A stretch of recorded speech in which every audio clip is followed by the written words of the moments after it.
Our communities need us, our families need us, our clients need us, but we will hesitate because we're not confident. We don't have all the information we need. We think we're not good at this or we're not good at that. And then I think that's unfortunate, because that means that the world is doing without the beautiful gifts that you were born with to come on this planet and share.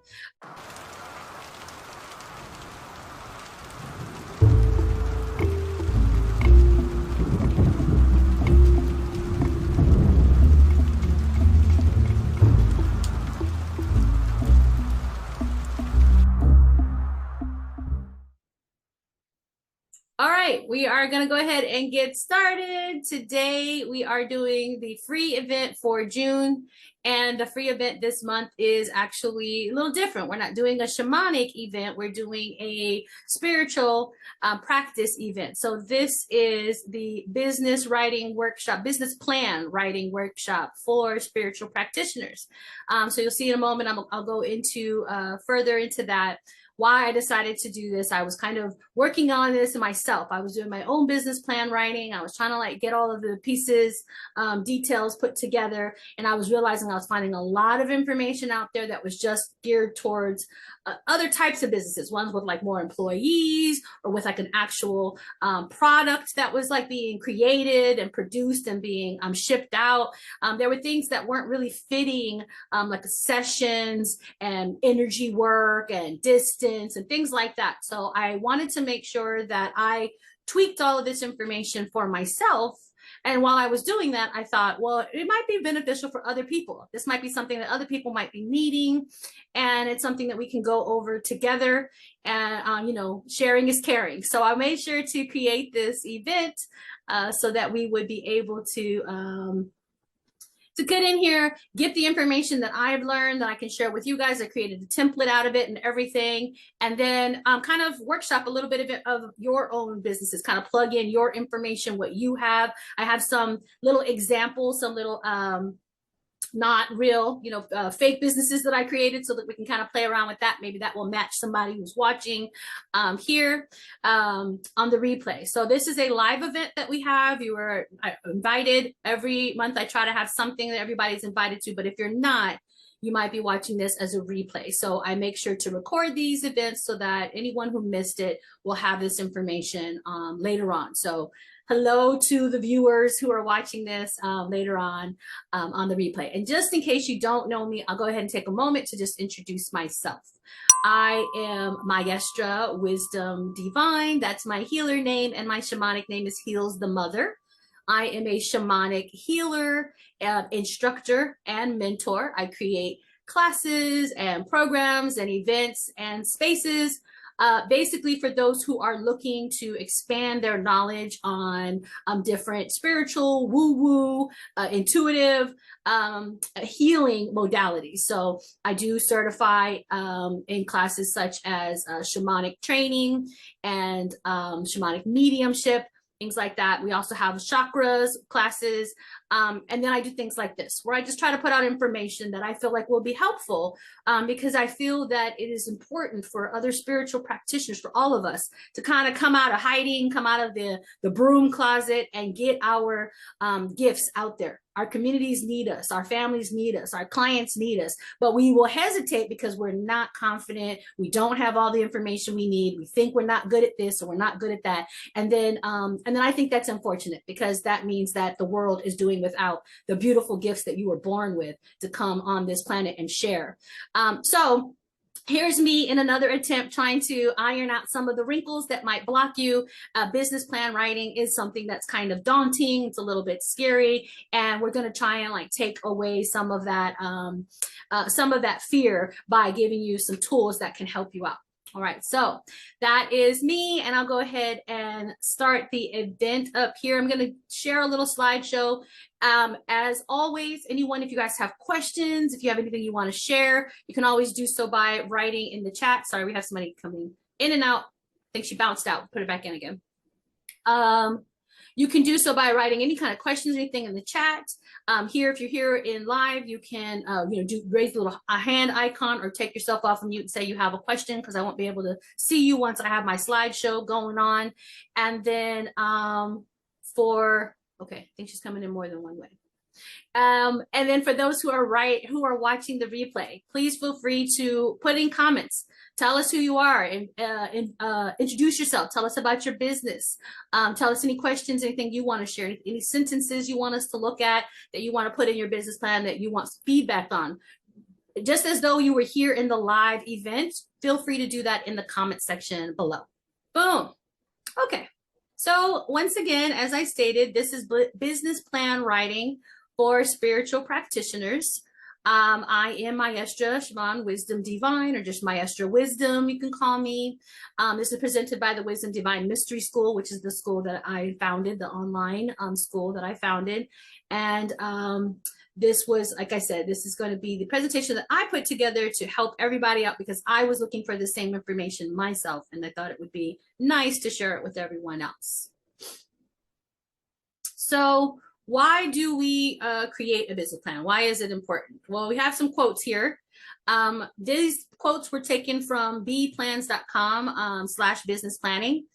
The first one I have here says a business plan is like a roadmap for your business. It helps you set, track, and reach business milestones. And another quote that I pulled from there is, in fact, one of the top reasons why new businesses fail is due to bad business planning. Combine this with inflexibility and you have a recipe for disaster. So there's a few different things that are the reason why it's important to have a business plan. A lot of people will tell you that it's kind of obsolete now. It's not something that's important to get started. And I agree. I agree it's not important to get started.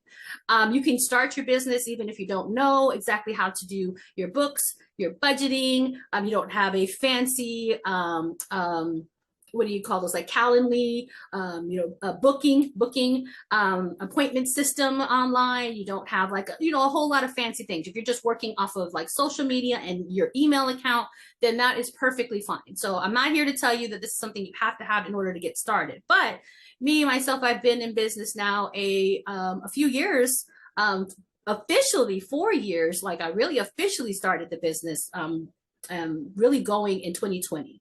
And now I'm just sitting down and really doing this because one of the things I've noticed is that I'm applying for grants, trying to get my mission statement out there, trying to understand more about the business. They ask these questions and they want you to know the ins and outs of your business. They want you to like have a vision. They want you to know who your competition is, who your audience is.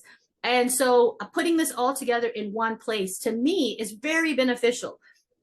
As I started to write this, I started to know more of who I am and where am I going? What am I looking to do? What is the vision overall? And I know I have like a basic vision always. I mean, most of us as gifted helpers, we have some kind of vision. We know we want to help people. We know we'd like that to be our livelihood. We'd like to be able to make money off of the thing we love to do. And we'd like it to also be able to help people. That's a very general statement, but to get really specific, I think is a very beneficial overall.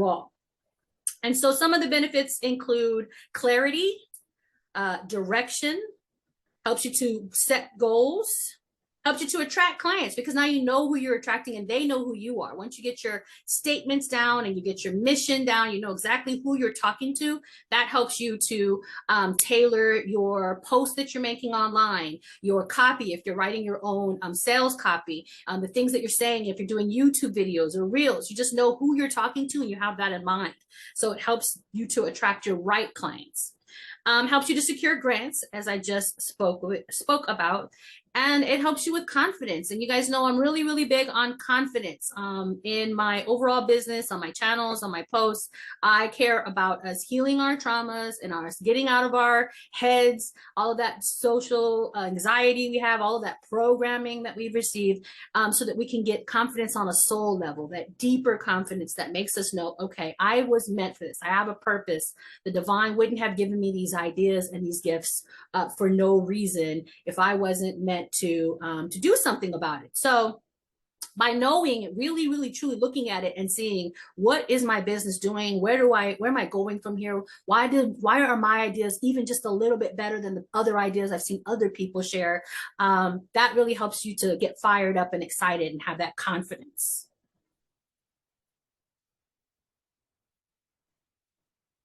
Okay. okay. The only thing is that there were challenges for spiritual practitioners. So when searching, I had great difficulty finding information in books, on YouTube, or other online outlets that gave specific advice or clarity on business plan writing for me as a sole owner of a spiritual or energetic practice.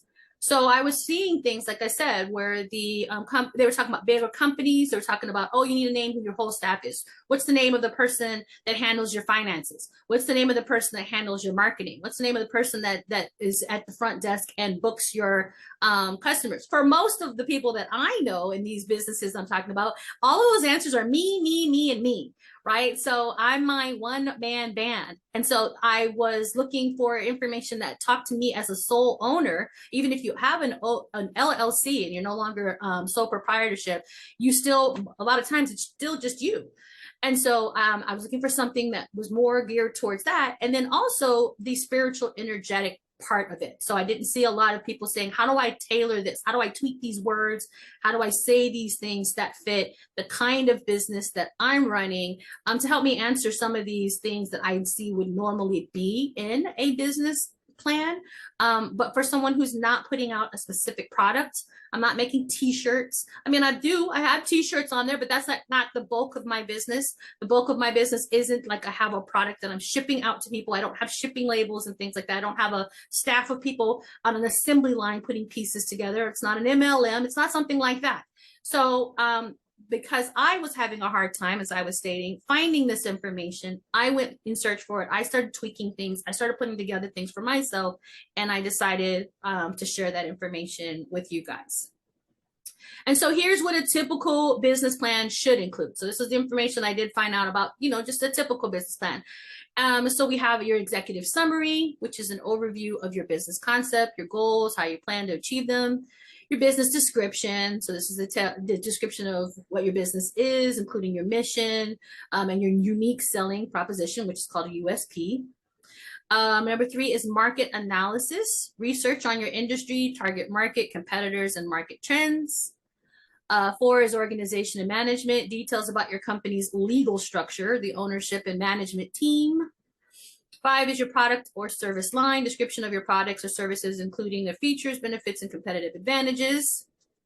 6, marketing and sales strategy, your plan for promoting and selling your products or services, including pricing, distribution, and advertising strategies. 7, funding requests. If you're seeking funding, include a detailed explanation of how much funding you need, what it will be used for, and your repayment plan. I have to tell you that, again, as a sole owner of an energetic spiritual business, that one was hard for me. I kept being asked this question again and again when applying for grants. And it was like, well, I have an idea of things that I would like to do, but without some of us, we don't even have like a physical office that we work out of. If we're doing distance only, I don't even know how to say how much of the funding goes to each thing I need, when my world really consists of the internet, right? It's like this online world. I always talk about how my imaginary friends are my guides and the people that I know on the internet. Number 8 is financial projections, projected financial statements, including income statements, cash flow statements, and balance sheets for the next 3 to 5 years. And then number 9 is an appendix, additional documents that support your business plans, such as resumes, permits, leases, and legal documents. I was like, I have a resume. My resume doesn't look anything like the business that I'm doing now, right? I'm sure a lot of you guys who come from the corporate world, maybe you were a nurse before. We have different types of jobs, customer service jobs. Maybe you were Uber driving, you have the other little things that we were doing. And then all of a sudden we realized this is our calling. This is our path that we really want to go 100% in on. So if I were to put a resume in there, that's not going to look a whole lot like what I want to do now. You're going to be like, okay, you're trying to compare apples and oranges here. So that was something else that I noticed, was like, okay, that doesn't necessarily help all of us out. As you can see, this one is a very, very general one. So this one, not too bad. It's workable, right? You could work on it. You could make it fit. You could tailor it to customize it to fit you. You could, do some snipping here and pull this over here and kind of, finagle there. And it wouldn't be, it wouldn't be bad. It would be absolutely something that you could definitely use still. It might be feeling like you were kind of fudging a little bit, and you were kind of like guessing, doing some guesswork. I think that this is what this would mean.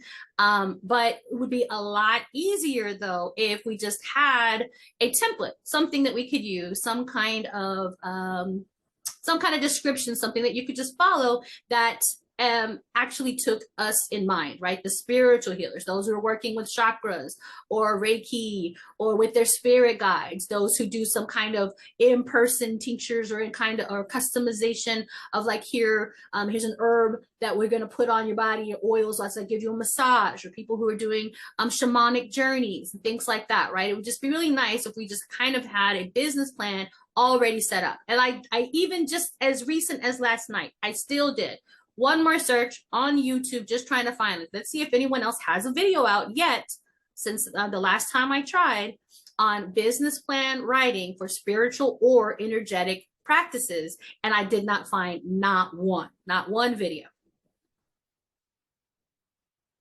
So here's my template for writing a business plan or for the spiritual or energetic practitioner. So we're going to go over this. It's going to be the next chunk of time here is to go over each one of these a little bit. Okay, some of them I'm going to stop on them a little bit longer. Some of them are going to be kind of self-explanatory.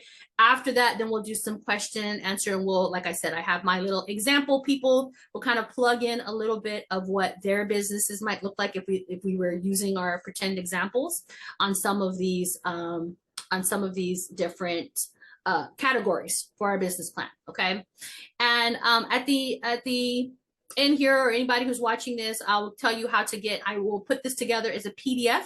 Putting this together as a PDF, and so we're watching the replay. Probably by now, by the time you see this, I will already have a link that you could just click below if you would like to get this in PDF form as a template that you could just fill in on your own. Okay, so number one is your executive summary page. So on your executive summary, you're going to want to have your business name. So whatever your business name is, if you don't have a business name, that's okay, because a lot of us as sole owners, our business name is us. It's just our name. That's perfectly fine. But if you did pick out a name for your business, you go ahead and you put your business name here. If you yourself have a separate name that you use, a healer name, then you would want to use that as your business name. You could do that as well. Then your owner name would be your actual government issued name.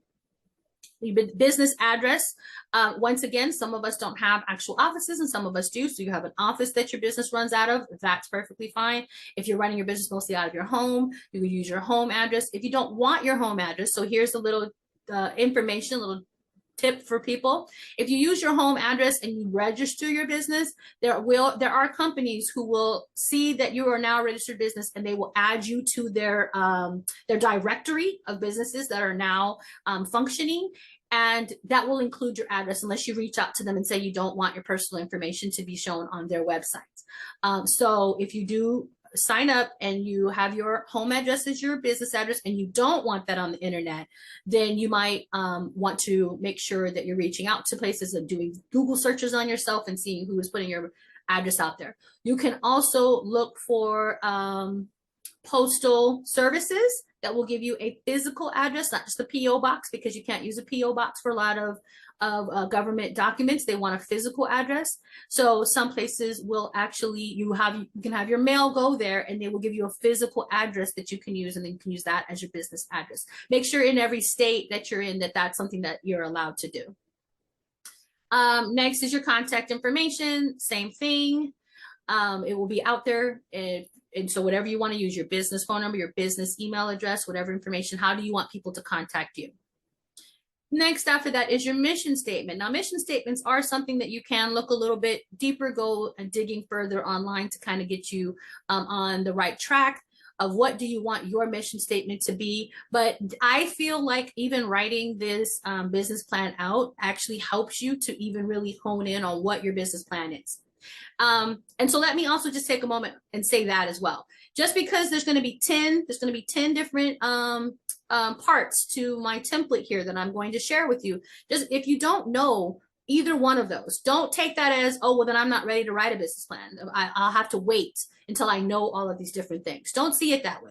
Pick one or two to start with that you feel really good on now that you could get going, or research just that one thing, and then fill just that part out. That page, however many pages it takes you to fill that out in a document. Fill that out and have that, and then come back and work on another one, and then work on another one. Eventually, you'll have a full business plan, and it's okay to do it that way. You don't have to have your whole business plan written out the very first time that you start on it, okay? So you just take little chunks of it at a time and get solid on that one thing, and then move on to the next thing.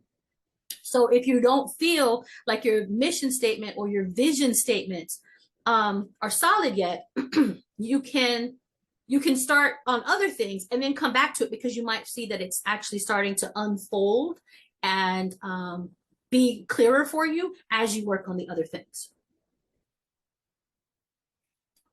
Okay, then also on this page, you're going to put summary of services. And that's just going to be a brief description of the main services you offer. There's other places in the business plan where you can go further into detail and really describe each service. But this is just your summary, the executive summary page. So you just want to give like an overview of what your business does. Okay, number 2 is the business description. First one is the business overview now. And you're also going to see that a lot of these are quite redundant, and that's okay. The reason for that is that at any point in time you're filling out a grant, or you're presenting a pitch to someone for funding, partnerships, anything like that, you want to go on a podcast or as a guest somewhere as a speaker, and you just want to talk about one thing, you can just pick one of these pages from your business plan and just go into that, and it will have that information just on that one page. So you don't want to just have it, you don't want to have just your business description on only one aspect of it, because you might be talking somewhere else about that, and it will be in another place where it needs to be as well. So you'll see it'll be kind of redundant, but that's okay. Just have it repeating itself, so every time you pull a piece, like a page out of there or a chunk out of there, you'll have certain things repeated. So this business overview, you're going to describe your business, including the type of spiritual services you provide. Some examples would be Reiki, readings, or workshops. Next will be your objectives. Outline your short-term and long-term business goals. Then next will be your values and beliefs. State the core values and beliefs that guide your practice. Anyone who has been working with me in the Soul Confidence, which I will talk about, if anyone's interested, I will talk about beta testing for the Soul Confidence program mentorship later on today. But anyone who has been working on with me, you know that we've already started this kind of work. We're looking at what do we value, what do we believe. It's one of the first thing we do. What do you stand on? What is your foundation, and what supports that? So that's going to be here in your values and beliefs. Okay, number 3 is market analysis. Your industry overview. Provide an overview of the spiritual wellness industry, or mediumship industry, or intuitive industry, whatever you feel like your corner of the spiritual or energetic wellness industry is. So if you're doing mostly, let's say you are a medium and you do medium readings for people or seances, look at other mediums, look at other pages, go to their websites, kind of just do an overview of like what overall other people are offering, how are their sessions set up. Just give some information on how overall your industry is providing services to the public, to their communities. Then you're going to put in there your target market. This is defining your target audience, including demographics and psychographics. So demographics is, where does she live? Where does he work? Where do they, what age range are they? And then their psychographics are, how do they, what do they think about? What are their problems that they're really, really more focused on?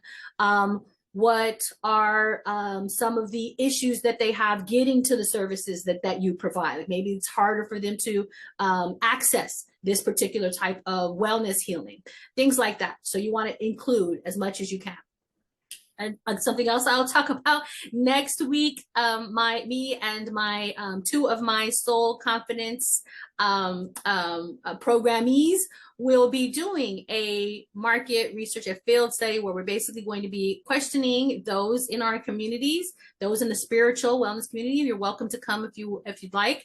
We're going to pick at your brains. We're going to ask you information about yourself. Come tell us your stories. And then at the end of that, we're going to give a free group healing in exchange, because spiritual communities, we're all about equal energy exchange. So we'll make sure that you get something for helping us out. But that's one way that you can find out more information about your target audience, is that you can host these types of events and find out what is it that they need and how can you better serve their needs. And that would be the next one, market needs. Explain the needs and pain points of your target market and how your services address them.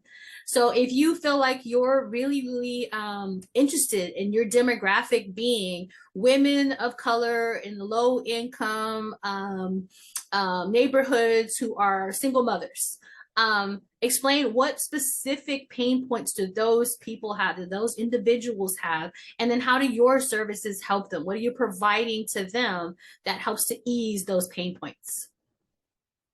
Then competitive analysis. Identify your main competitors and analyze their strengths and weaknesses. Now, I felt the need to say this when I was putting this together for our group of people, because a lot of us are very empathic and certain words kind of trigger us, certain things feel icky to us. So to me, identifying your competitors, first of all, the word competitor already sounds terrible. And then strengths and weaknesses, the weaknesses sounds like we're just picking at their flaws, like we're trying to find holes and flaws. And so it's not like that. It's not like that at all. There might be somebody that you really, really admire and they're in the same industry as you. You don't have to see them as a competitor. I don't feel like that. I feel like there's enough energy. There's billions of people on the planet. There's enough for you. There's enough for me. We don't have to be considered competitors, but that's just the terminology that's used in business. So someone else in your industry offering a similar service as you really, really admire them, but there's something that you would just do a little differently. You like the way that it works for them. But when you opened your business, you thought, well, I'm going to do that a little bit differently.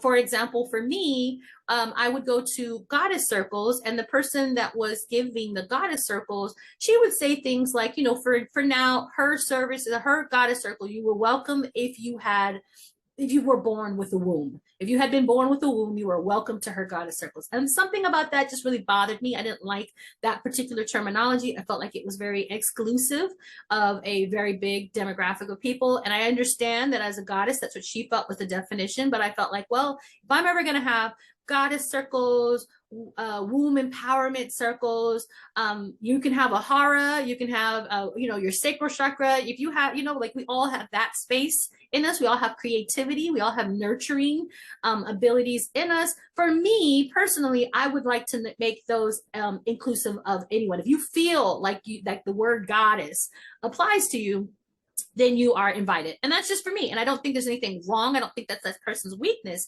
It just, for me, wasn't something that fit me, that I wanted to do differently. So when you're answering this one, look at it that way. Look at it as, who is someone else, or who are the other people that you know that are in your same industry, and what are things that they do that you would want to do differently. Also, if you do know someone that started their business and they weren't able to keep it going, unfortunately, that happens. People close their businesses down. They say that they aren't able to, meet their needs and pay their bills, so they're now closing. Kind of try to analyze that. What went wrong? What was it that made it to where they weren't able to thrive how they set out to? And you can put that in this part as well. So that way that will always be in your mind, so you'll remember not to make the same mistakes. At least try not to. Okay, number 4, services offered. Service description. So you list and describe each service you offer, including pricing. So this is where I was saying we would go further into your services at this time. So now this is where you're gonna go into it deeply. I'll give you guys the same advice I was given when I opened my business. My shamanic mentor told me, light your candle, open up your sacred medicine space or protection, your caster circle, whatever you call that. Invite your divine guides in, invite your ancestors who are for your good and the good of the collective in, and then sit down and write your services. Do that from a sacred space. Ask for help, divine assistance in writing. What do I offer and what do I call it and how do I describe it? Make it aligned with my clients who need to hear that. Like ask and put that intention, set the intention, and then sit down and write it out. What is your unique selling proposition? So we said before that was called a USP. This is where you highlight what sets your services apart from your competition. So once again, we talked about before, what did the people in your industry do that you would do differently? This is now where you're saying how you would do them differently. Okay, number 5 is marketing strategy. This is going to include your brand positioning. So we're going to talk a little bit about this. It's going to be one where I'm going to go into a little bit further. Brand positioning is defining how you want to position your brand in the market. That sounds like a bunch of business jargon to me. I don't know about you guys, but I heard that and I was like, what the heck is brand positioning? What does that mean? So I had to go a little bit further into description for that one. So I'm going to stop the share for a second so we can just kind of talk about that. So brand positioning is about defining how you want people to think about your brand. It's not just about whether you'll be online or in person or which industry you're in, although those details are part of it. So here's kind of a breakdown of it, of what your positioning would include. Number 1, your audience. So we talked about your audience before. Who are your ideal customers? What are their needs and desires? So we kind of already answered that before. So now you can just plug that information there. Number 2, your value proposition. What unique value do you offer that others don't? Why should people choose you over your competitors? So this is positioning yourself against those people we talked about. Here's why I feel like I might be better for my community than, so that's a nicer way to put that, right? That feels a little energetically less icky. Why would my community want to choose me? Why would I be a better fit for my community, my perfect clients? Okay, so you can put that in there. Okay, then number 3 is going to be your market niche. We always hear about niching. Everybody hates it because we want to just help everybody all the time with all the things, but niching is important. What specific area or niche within your industry are you focusing on? Now, any parts of this business plan, you guys, can change at any time. I'm not telling you to lock this in and be this forever. Get it going, and then you can go back in there. You can keep tweaking it and keep working on it and change it. That's not who I am anymore. Oh, that's how I was when I started out. Oh, how funny! I forgot I used to think that was my audience. Ha ha ha! Now I know for a fact who my audience is because they keep knocking on my door. You know, that kind of thing. I can definitely attest that that's happened to me several times. I've thought so many things about my business and keep changing. The divine keeps knocking me in my head. So, no. You have that wrong. So just start. Just for now. What do you feel like your specific area niches that you would like to focus on? For me, at this time, spiritual practitioners. You guys are the people that I have in my world, in my circle. It matters to me that your businesses are getting out there, getting viewed, that you guys are feeling confident enough to open your doors and keep them open. So right now, that's my area. And then number 4 is perception. How do you want your brand to be perceived? Do you want to, and so here's these examples. These don't all have to be the only ones, but think about it as premium or affordable, as innovative or traditional, etc. So think of things like that. Like, what am I this or am I that? Try to like find, you can even go online and look for like descriptive words and like look at the 2 opposites and say, do I feel like I'm on this side or do I feel like I'm on that side? Right?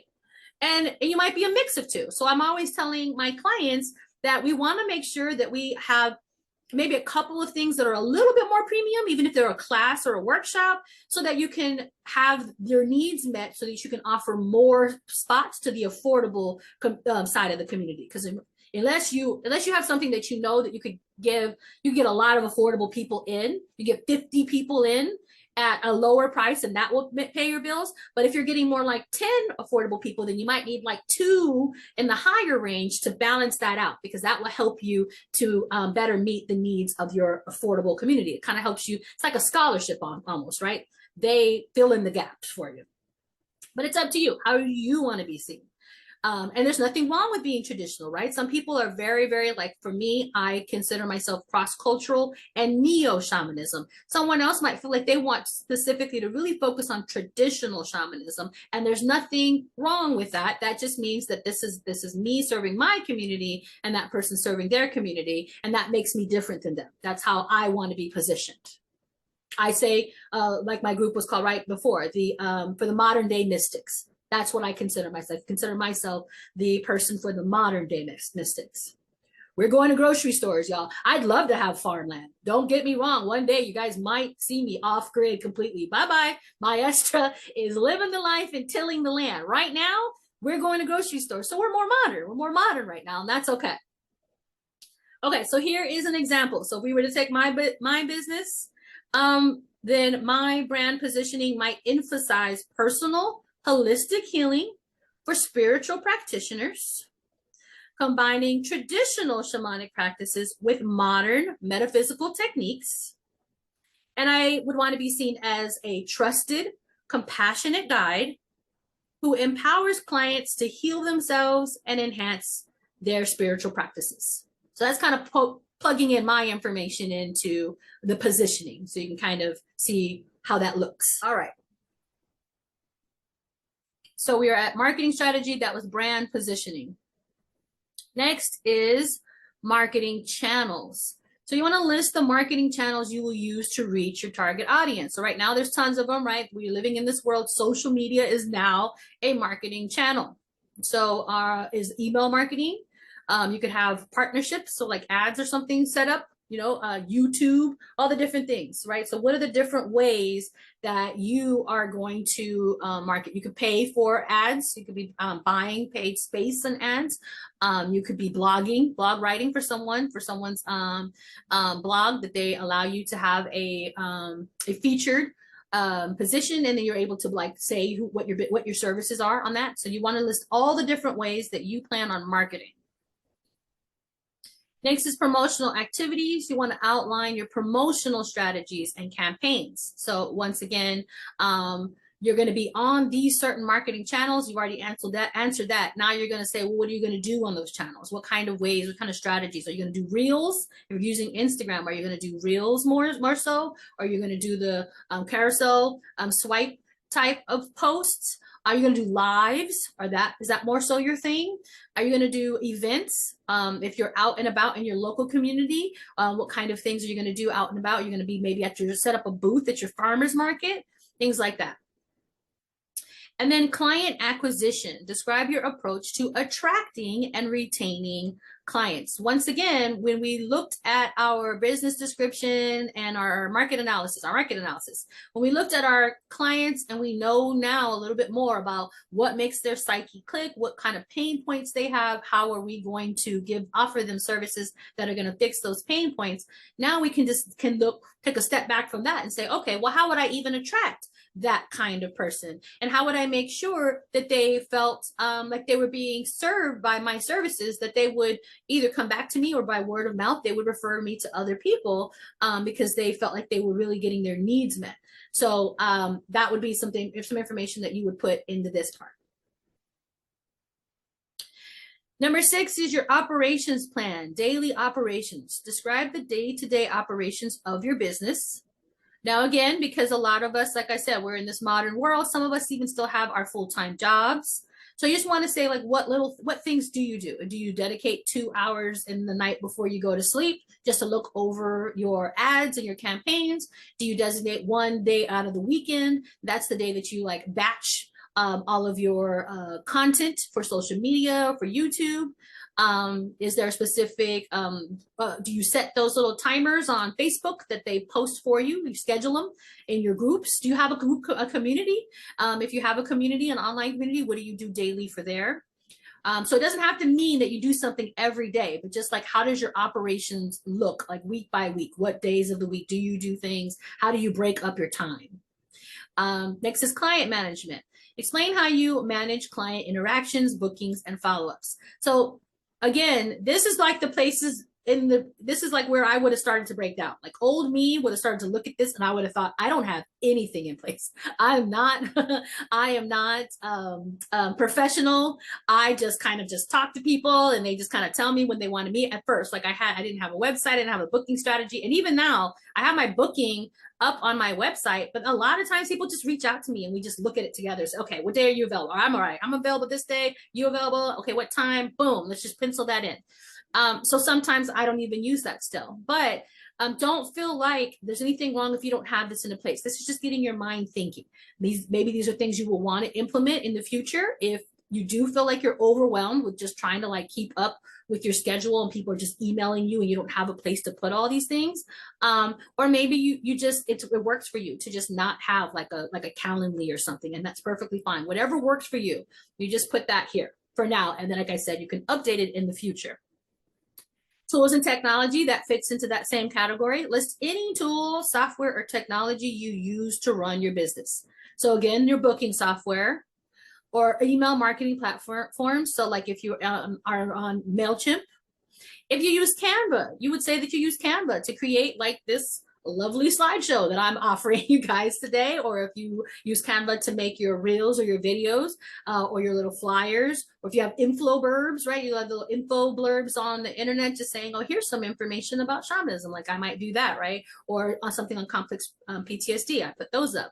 I make those. So Canva would be on the list of tools and technology. The camera that I'm using right now to make this video, that would be listed in tools and technology.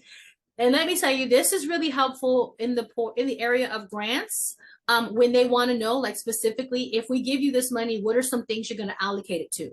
Once you have this kind of broken down, now you're like, oh, well, I would take this much of that money and I would apply it to this. I would take this much money and I would get a better camera. I would take this much money and I would pay for my Teachable platform for my online classes. You know, you would just say, boop, boop, boop. You'd be able to plug it right in because now you have it all laid out. All righty. Moving on to the last ones.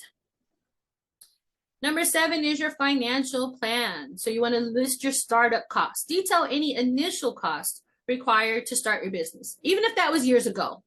Like for me, like even though I'm doing this now, I started my business 4 years ago, I would still kind of give, and if you don't remember exactly, just kind of giving an overall idea, like how much did it start? And if it literally cost you nothing, or maybe it cost you just the amount the amount that it costs to pay your phone company or your internet company. Maybe that's all you started with. You started with a hope and a dream and Wi-Fi. That is perfectly fine. You can name that. Then you go on to your revenue streams now. Identify all sources of income, such as your session fees, workshops, and products. This is where you want to look at everything that you're offering now, and even those things that you want to offer. Like how do you want to bring in the income you'd like to bring in? What are all the different things? So you're going to offer classes? Are you going to offer just one-on-one sessions? Are you doing card readings? Do you have a little product here and there that you offer that you do sell? Like maybe you sell a crystal here and there with your sessions, or maybe you create customized tinctures or herbal tea sachets, right? You can put all of those things in here. Budget. Provide a budget for your business, including fixed and variable expenses. Again, don't feel bad if you haven't done that yet, but when you do get a chance, sit down and start like looking at how much money you bring in from the business. It's really, really good if you have a business account. If you don't have an account specifically for your business, you can set up a checking and savings account in just your own name, a personal checking and savings that you know is just for your business. It's really good to start putting something away in a savings account or something that came from your business sales that you know you're going to use to go back into your business. Because otherwise you don't know how much of your own money you're funding into the business. And I know at first it starts out that way, you have to.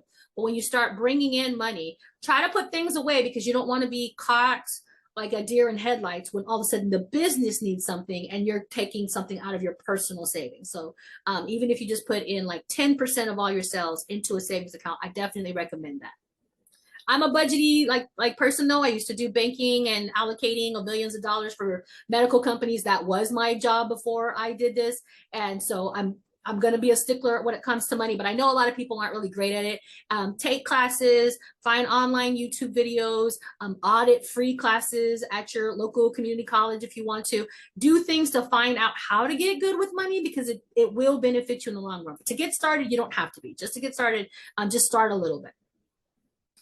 Okay, financial projections include projections for revenue, expenses, and profit for the next 1 to 3 years. Now we saw on the typical one, they said 3 to 5 years. But for the spiritual aspect, I recommend doing it more often, because again, we change things. We're still getting it off the ground. We're still understanding our businesses. Unless you've had yours running for a really long time and you already know like this, like it's always consistent, then you may not need to do yours every 1 to 3 years. But if you're just getting started and you're still like noticing that you're kind of up and down, do one for just like a year out and then check it again, or do it for 2 years and then check it again. And then you can do that based off of like, what did you make last year? What have you made so far this year? We're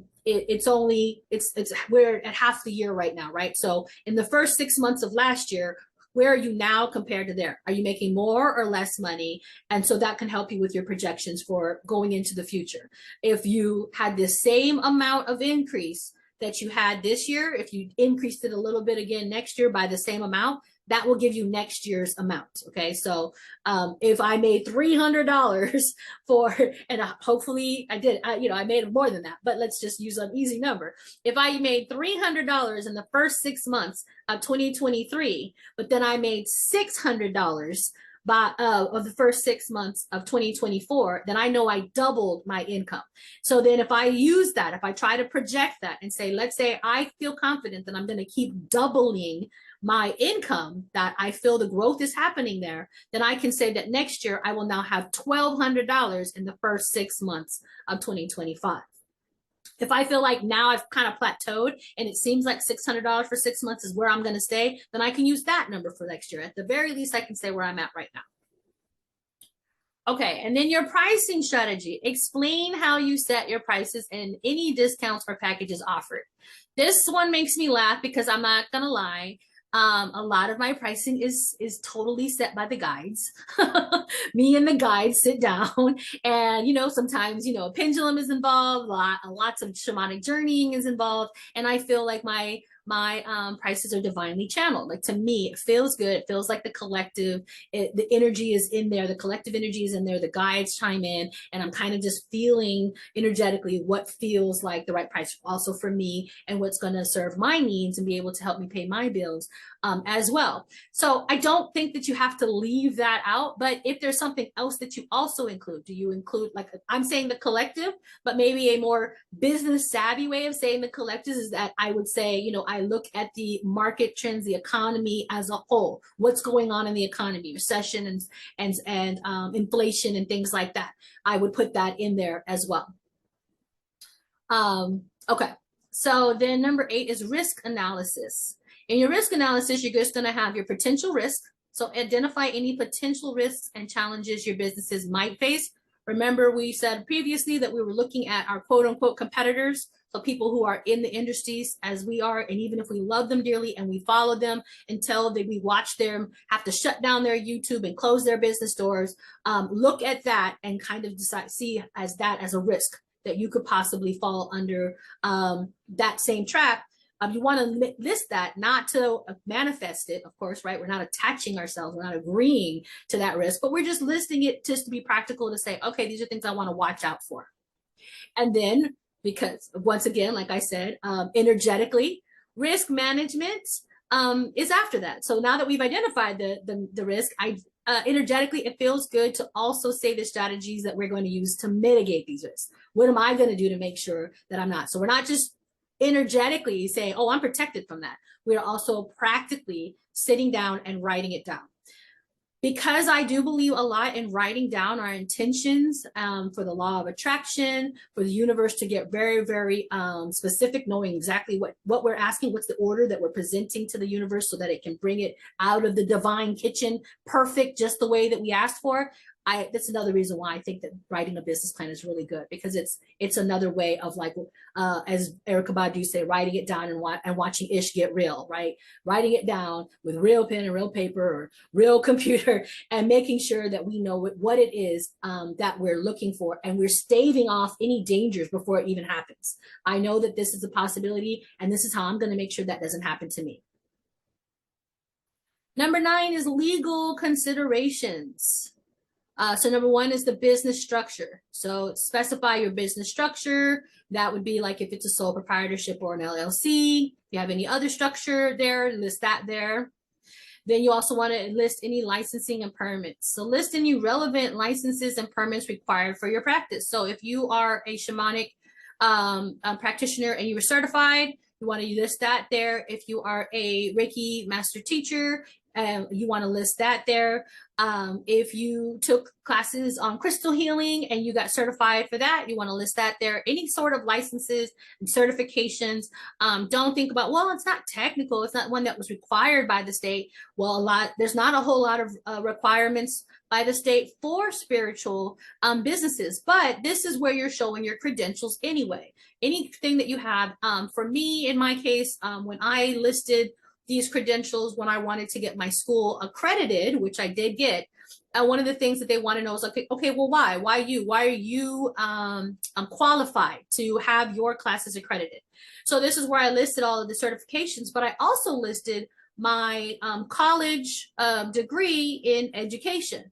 Because even though they were in 2 different parts of my life, at that time I thought I was on my way to being a public school teacher and then counselor, and I took a different turn, but that was something that could kind of play into this. Another thing was I was a chairperson for the women's health and wellness at my my old corporate job.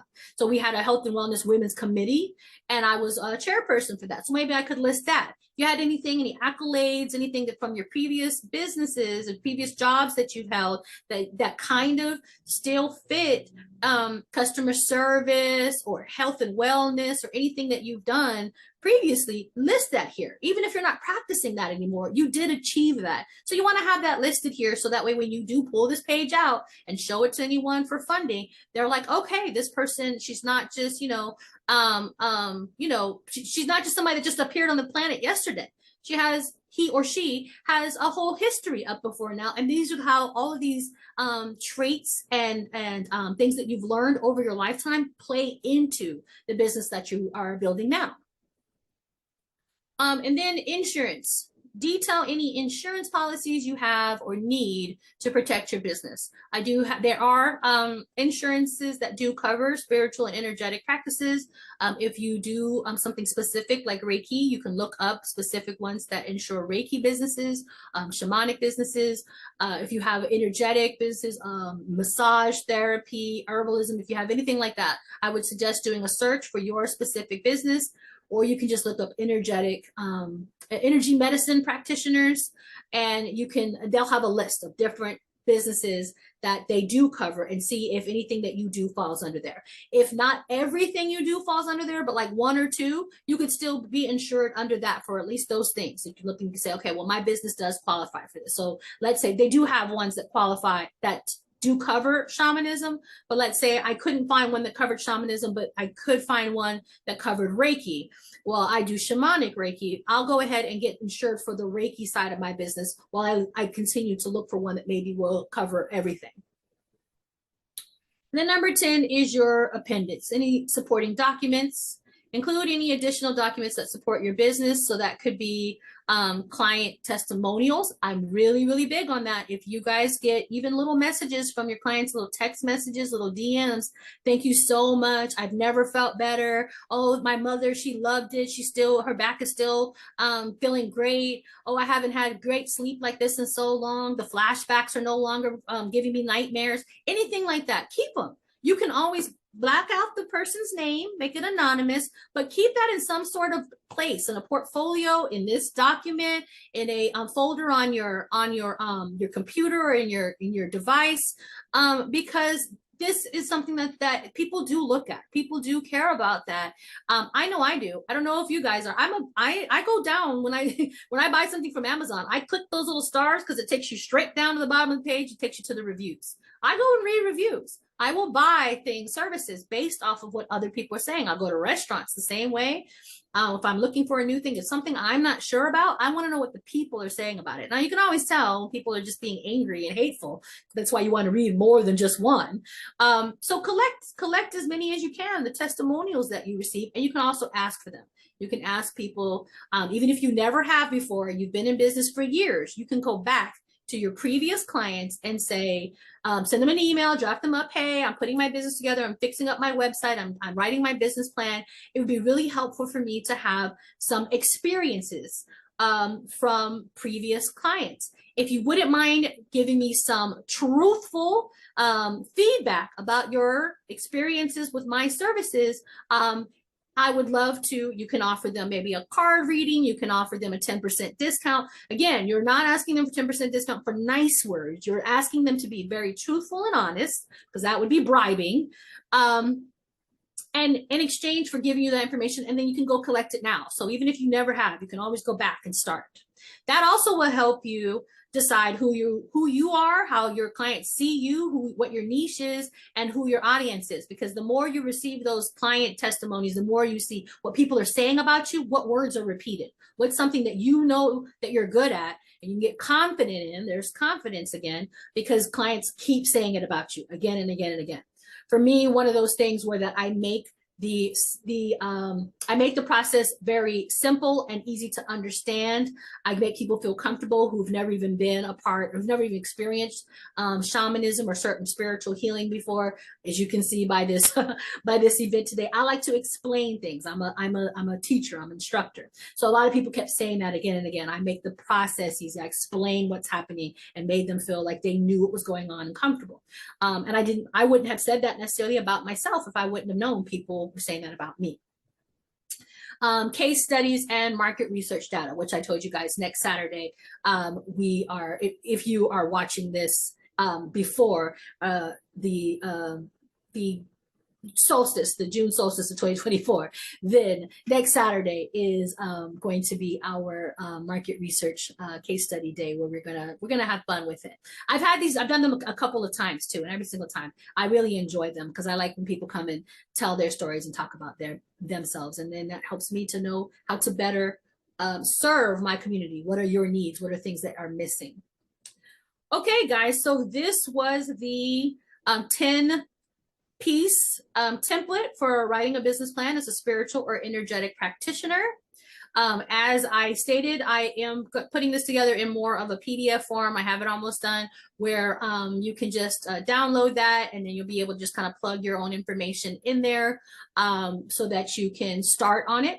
You would just have your jotted ideas down there to begin with, and then of course you would transfer all of that to a full document where each one of these things would take up like at least a page. Okay, so let's see here. All right, so now we're going to get into our little examples, and then we'll do some Q&A. But first, let's play around with some of our examples, okay? So our little pretend practitioners are Melissa, Siren, and Philip. All right, so where are we at? Let me find that on my outline. There we go. So Melissa is a Reiki practitioner who gives only distance sessions with no in-person services. Siren is an intuitive healer offering several modalities, including card readings, crystal chakra balancing, and also offers classes and workshops. She rents office space and also makes house calls. And Philip is a shamanic practitioner and herbalist. He hosts group events and performs ceremonies. He also does sessions at his home. Okay. So let's look over a couple of these really quick, just to kind of get an idea. So business overview, we kind of just went over that a little bit about what each one of them does. Their services that they offer. So I just said that. And then objectives. So outline a short-term and long-term business goals for them. So let's pick one of those. Let's say Siren. Siren, she's the intuitive healer offering several modalities. As of right now, she rents office space and she also makes house calls. So her short-term goal might be that she wants to have enough customers coming in, enough one-on-one sessions that she's able to justify the rent that she pays for renting the office space. She goes to other people's homes, so maybe she'd want to have more of those often so that she can pay for her space less often, so she's not using that space as often. She can save some money. And then maybe her long-term business goals is to eventually buy her own office space, so she doesn't have to rent, and maybe even have an extra space or two in that office space where she can rent that out to other spiritual practitioners. So there's more than one there, and then that way she can use some of the income off of them to pay her rent, to pay her mortgage for the space that she's bought. So there's an example there of some short-term goals and long-term goals for her. Let's pick a different one now. Promotional activities. Outline, this is number 5, marketing strategy. Promotional activities. Outline your promotional strategies and campaigns. Okay, so Philip is a shamanic practitioner and herbalist. He hosts group events and performs ceremonies, and he does sessions at his home as well. So he does a lot of local things. He's not necessarily online very much. So his promotional strategy might be that he goes to spiritual events in person. He carries his business card with him. He makes sure that he's available, to answer questions if he sees that people are searching and looking for something, like that. If they need someone to perform a specific spiritual ceremony, he might be on the lookout for that, and then offer his services whenever he sees that people are in need of that. And maybe he might, for his campaigning, maybe he might make deals with like local crystal shops, metaphysical bookstores, even like the health nut stores, right? The health nut places and smoothie places and stuff. He could ask, could I put a flyer up here? Do you mind if I put a few business cards here on, at the front so people can like grab a business card? That might be something that would be helpful for him and his business. Promotional activities for Melissa, who is a Reiki practitioner giving only distance sessions with no in-person services. She might want to be more on social media. She might want to make sure that she's doing everything online because of the fact that she doesn't even offer in-person services. So it would make sense to try to meet people out in her local area if she's not able to accommodate people who want a in-person one-on-one session. So since she's doing everything distance, she can, once again, same thing, we're talking about making reels, maybe making YouTube videos, things like that.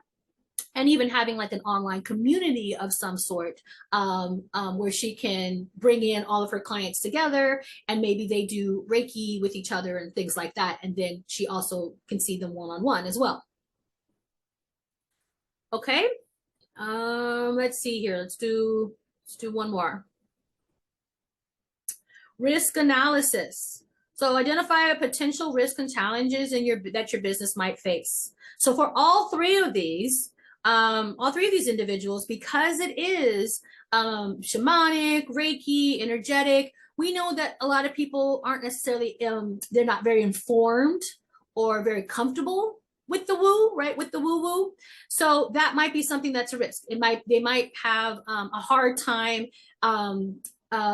calling in clients because the clients don't really know what they do. I don't know what Reiki is. I don't know what a shamanic session is. I don't know what a crystal chakra alignment looks like. So I don't know if I need that. I don't know if I want to sign up for that. I'm afraid. I'm confused. It makes me feel standoffish. So that could be a potential risk for all of us.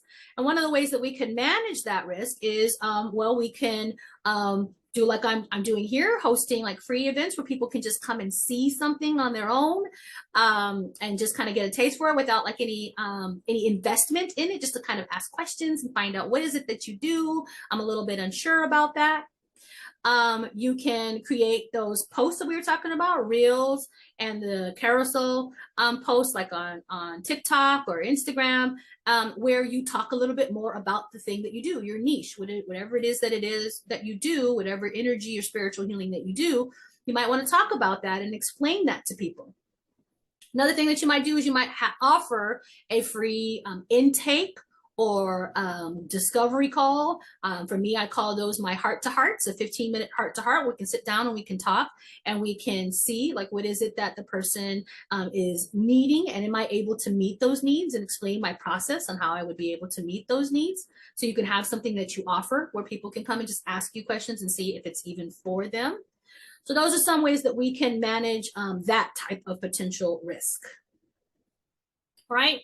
So those were some examples. Hopefully you were thinking about your business as we were talking about all of these, including the examples, because now we'll go ahead and we will have some question and answer. You can ask just overall questions about the actual template itself, or you can ask you can have something that you already wrote down. Maybe you have the first line of your mission statement, or something that you think maybe might be part of your financial plan, or the description of your business or your brand positioning, right? We talked a little bit about brand positioning. So anything like that, we can talk about that now and go into it a little bit further. And if you need us to go back to any of these screens so that we can talk about them with it up, we can definitely do that as well. My only stipulation for our question answer is, if you have a question, you introduce yourself by giving us your name, and that can be your spiritual healer name. Doesn't have to be your government issued name. Your title. So like, are you Reiki master teacher, shamanic practitioner? Your business, so like the name of your business or what your business is. And then you have to tell us if you are an early bird or a night owl. And us night owls will try not to judge you if you're an early bird. Okay, so questions are now open. We just had a question here. What if you don't know what to really call yourself? Okay, so I want to say, I went through so many phases, and sometimes I laugh and I look back at like old posts and old things where I was introducing myself as different things. If you guys that are watching this on YouTube and have been following my YouTube, you guys might remember the boundaries expert phase. I cringe at that one now, but for a little while I was the boundaries. I was wisdom divine, the boundaries expert. Okay, so that's okay. You can play around with things. You can just introduce yourself as, if you feel like what you do consists of healing, you can introduce yourself as a healer. If you feel like it involves spirituality, you can say spiritual healer. If you feel like it involves more energetic work, like moving the energy, crystals, things like that, you can say energy healer. If you use more of your psychic intuition and you just kind of figure out what does the person need overall, you can say intuitive healer. If you feel like you're more of a guide than a healer, you can say guide instead. I'm a spiritual guide. I'm an energetic guide. I'm an intuitive guide. And you can also use words like mentor. Coach is one that a lot of people are using. Lots of things classify as being a coach. I would look that one up, look at the definition for what a coach is, and you can say, okay, I feel like that does fit me. So if it feels like it fits you, you can plug that run right on in there. But it's really up to you. I like the word practitioner. That's why I've been calling us all lately. We're all spiritual practitioners or energetic practitioners, because that means we have some kind of practice, something that we're doing that we do on a regular basis. Look behind me. I live this life, right? So I practice my spirituality for me, but I also am a practitioner because I also have a practice that the doors are open, that I'm offering services to others. So it's really up to you. And don't feel like you're locked in, because we've gone through different phases of different things. Also, if you do get a certification, so like my students know that if they've taken my shamanic certifications, you are now a shamanic practitioner. Even if you add it to your other titles, you can add other things in there, but you are now a shamanic practitioner. I want you to feel proud of that fact, that you are a shamanic practitioner now. A certified shamanic practitioner from an accredited school. So it's really up to you. You would like more information on certification? Absolutely, absolutely. Let me know. Leave your email address for me here in the chat here, and then I'll make sure that I get information to you. I'll reach out to you and give you information about that. Absolutely. So yeah, that is a really great question. I wanted to make sure that we answered that one on on camera, because I feel like that was a really good question to ask, because a lot of people go through that. Just like I said, you're going to change your business structure, what services you offer. You might want to offer 20 different services at the beginning, and then you start to narrow it down, because like people really only book 3. They just keep coming to you again and again for the same 3. And now it's like, okay, well, let's just streamline the website and only say I get these 3 things. I put all mine into one thing. It says a shamanic healing / shadow work session, because I can do your cards, I can do your Reiki, I can do your shamanic healing, I can do all of the different things that I do in a shamanic session. We're just going to call in the guides. So I just call it shamanic, because I'm going to work with your guides no matter what we're doing. I could have called it mediumship too, right? So that's what I did. I just named it one thing. Just book that with me, and we'll figure out what you need once we get you in the chair. So don't worry about that. But just, you can take something to start off with that kind of describes what you do, and just keep playing around with it. Once the right thing hits, it's like hitting a dong, like, you know, a gong, right? A gong, right? It's like you're hitting like the hollow parts of the wall at first. It's like clunk, clunk, clunk, and then you get the right thing. It's like boom, and you're like, oh, this whole thing is vibrating through me. I get it. Yes, that's what I am. It just feels really good. Gold star. Okay, all right, so let's get back to our question answer. Taking a break for a moment from the Q&A just to talk about soul confidence. So as you guys heard me talk about, like, soul confidence is something that's very important to me, because I feel like it's like what is needed to make sure that we thrive and that we stay in our businesses, we keep our doors open, we offer our services to our community, and we fulfill these divine missions that we were given by the divine creator when we decided, our higher selves decided, to reincarnate this time on this crazy ghetto planet, right? I have a program. It is a shamanic self-mastery mentorship program for healers or shamanic practitioners, as we're saying today. And it doesn't matter what it is that your modality is. We will include shamanism into it, no matter what your modality is. You will learn how to go on shamanic journey with me, and I will myself be taking shamanic journeys for you. So you'll be getting healings throughout the entire time, where we'll be cutting cords, doing any past life journeys, healing any generational curses that you have, anything that's making your business stagnant. That's going to help you get all of the boost of energy, download all of the things that you need to download so that your business can thrive. And so it's called Soul Confidence. It's meant to be a 1-year mentorship. But right now we're doing a beta testing of it. So right now we're doing just 2 months at a time, to see how it's working out for the individual. After the 2 months, you are invited to stay on longer. But I just need 1 to 2 more beta testers just to try out the program. So I'll tell you a little bit about it. One-on-one sessions with me, certified and accredited shamanic healer and mentor. We go through 5 pillars of transformation. So if you're only staying 2 months, it won't be the full 5, but the full program takes you through 5 different transformations designed to align you with the deeper confidence in your spiritual gifts and purpose. Like I said, one of those would include generational, not only generational trauma, generational curses, but also receiving an ancestor blessing. So in that module, we would do both of those, both getting rid of any blockages from your generation carrying over to you that might be causing money blockages and success blockages, but also going to your ancestors and receiving a healing and gifts and messages from them that will help you in your business.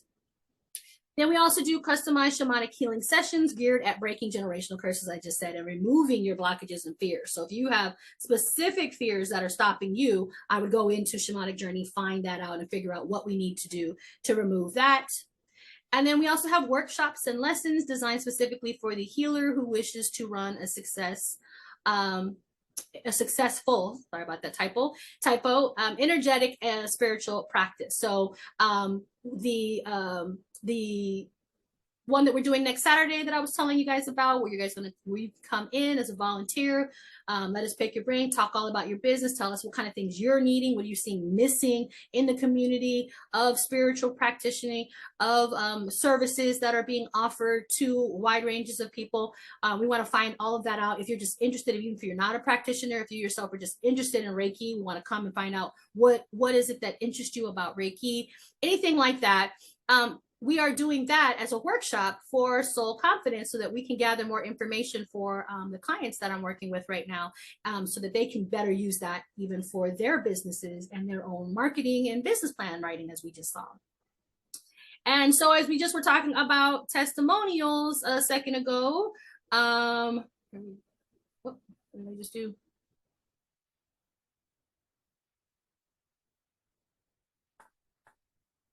Guys, I got something on here and I don't know what I did. It's a toolbar. It's making me draw. Oh, okay, just exit out. I'm like, it wants me to draw on here. I don't want to draw. There we go. Okay, so here are the testimonials that I have that I gathered myself for soul confidence. So as you can see, here's a couple of quotes on here. I thought these were really nice because in order for you to experience soul confidence as a beta tester, you get 50% off of the actual cost of soul confidence. But in exchange for that, you fill out a survey for me. It's anonymous. You just fill it out. Tell me anything, any feedback that you'd like to give me off of how it was for you to have that experience for 2 months. And these are some of the things I pulled out from that survey that I gave out. So the shadow work aspect was deep and invaluable to my journey toward clarity of my purpose and business focus. The spiritual journey has connected me to many more aspects of what to expect of my business journey and how to succeed in my goals as well. This course has propelled me to conquer many fears / blocks I've had toward my goals. And then the last one down here at the bottom says, the leap of courage and confidence of being supported through every one of her processes. So you guys can take a moment and read this. If you guys are watching the replay, you can read the rest of the client testimonials. If you are interested possibly in being a beta tester, you can go to my website at wisdomdivine.com, or you can email me at confidence@wisdomdivine.com and say that you are interested in learning more about the Soul Confidence beta testing program. All right, so now back to Q&A. Our next question here has to do with testimonials. Okay, so receiving text messages, sometimes we just get lots of them. We're not even thinking about that. They're just so happy. They're grateful. They come back to us. Emails, DMs of people just telling us like we did a great job and they just want to thank us. And so what do we do with those? And I'm saying like we want to keep them in like at least a document where they're like not necessarily like showing all the time to everyone. If you want to, you can. So here's a couple of ideas of like how to present them to others, not just putting them in our business plan or keeping them to ourselves. So one of the things that I thought was a really cool idea was one of the practitioners I follow. They do have a product though, but it's for womb wellness for women. They have products that they make.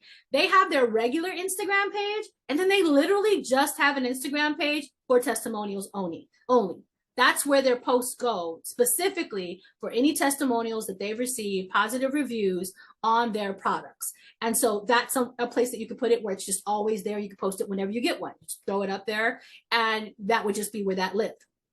Another example, I just wanted to show my own Instagram because a lot of people don't know that I have this, but it might be really hard to see, but this is my Instagram. How do I make sure that that's not completely whited out? There we go.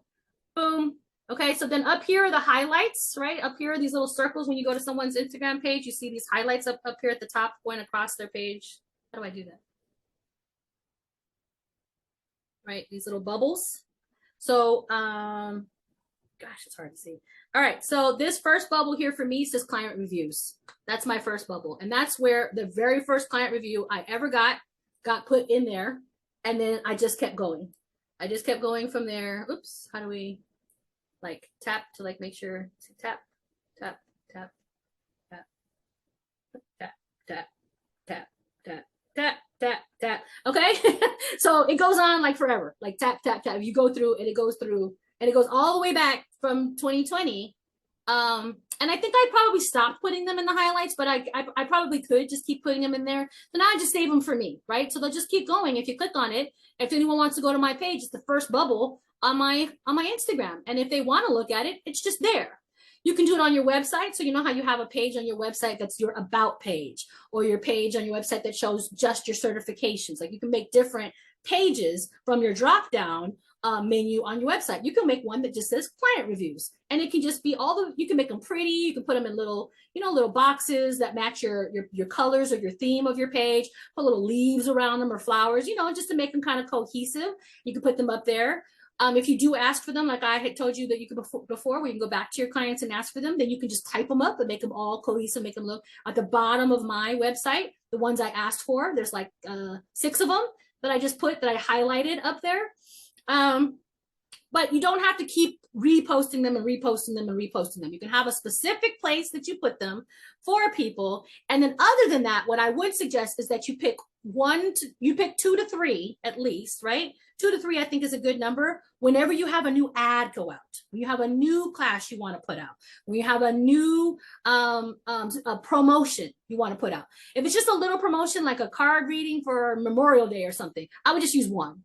You just need one testimonial, maybe like make it a small square with your picture, your face, and then like what the details of the promotion is. But like off to the corner, just screenshot one little thing. Again, if you don't have permission from people to share their information, make sure you're blotting out their name and anything like that. And so one for something like that. But if you're going to make like a long description of your class or a workshop, something that's coming up, then I would use at least 2 to 3, and just kind of have them like in between, like say a little bit about your class, then have a little quote from somebody that they said, and then another little description, and then another little quote. Every time you have something new you're going to introduce, I would use testimonials for that. Or if you're reintroducing it, if you have a class that you present monthly, I would say have the testimonials up there, just repeat them again, repeat them. If you want to rotate different ones, you can rotate different ones. But every time you say, okay, it's coming up again, July's classes, here's the date for those classes, here's testimonials that my previous students have said. Just so that, because you never know when it's the first time someone's seeing you. Even though you post that same class every month, it might be my first time ever scrolling and coming across you.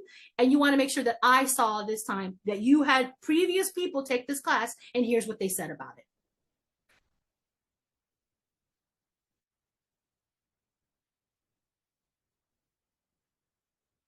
All righty, guys. Pausing again. Okay, so it looks like we're done here with question and answer time. Once again, if you're watching this in the replay, please don't be shy. Put your questions in the comments if you'd like to, so that we can answer them together. Everybody, sharing is caring, and knowledge is wealth. So when we all get the answers together, we learn from that. So don't be shy. Put the questions in the comment section if you'd like. And we will look at that. If you have a specific sentence you'd like us to look at and receive any feedback, just put in the comment. If you are looking for feedback, just say feedback, so that we know that you want us to work on that sentence. So you're not just putting stuff up and then have a bunch of vultures kind of picking at it. I mean, that's not what you wanted. So let us know if what you're looking for is feedback. And if that's the case, then we will give you feedback.